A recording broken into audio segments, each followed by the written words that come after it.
BNP chairman জনাব তারেক রহমান সেটি শুরু করতে যাচ্ছেন সিলেট সফরের মধ্য দিয়ে। তিনি আজ রাত 8:15 বিমানযোগে সিলেটে পৌঁছাবেন।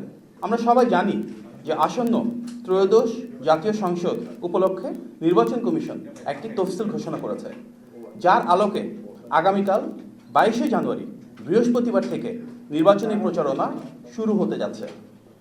আপনারা ইতিমধ্যে অবগত রয়েছেন যে বিএনপি চেয়ারম্যান জনাব তারেক রহমান শহীদ আবু সাঈদ, শহীদ ওয়াসিম আকরাম, মাওলানা আব্দুল হামিদ খান ভাসানী এবং তার নিজের নানির কবরে জিয়ারত সহ বেশ কিছু ধর্মীয় এবং ব্যক্তিগত অনুষ্ঠান আয়োজন করলেও পরবর্তীতে এসব সফরকে কেন্দ্র করে যে বিপুল জনসমাগম ঘটে, সেই প্রেক্ষিতে নির্বাচন কমিশন একটি অনুরোধ করেছিল এবং সেটিকে সম্মান জানিয়ে তিনি সেই সফরগুলো বাতিল করেছিলেন।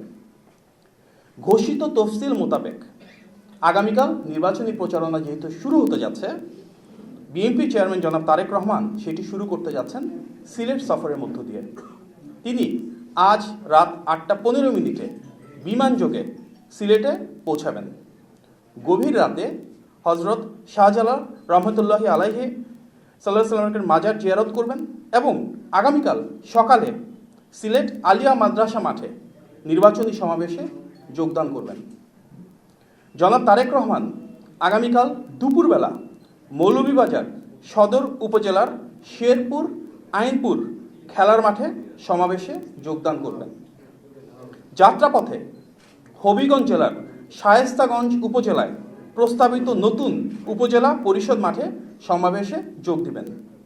তারপর ব্রাহ্মণবাড়িয়া জেলার সরাইল উপজেলার কুট্টাপাড়া ফুটবল খেলার মাঠে নির্বাচনী সমাবেশে যোগ দিবেন এবং বিকালবেলা কিশোরগঞ্জ জেলার ভৈরব স্টেডিয়ামে নির্বাচনী সমাবেশে যোগদান করবেন।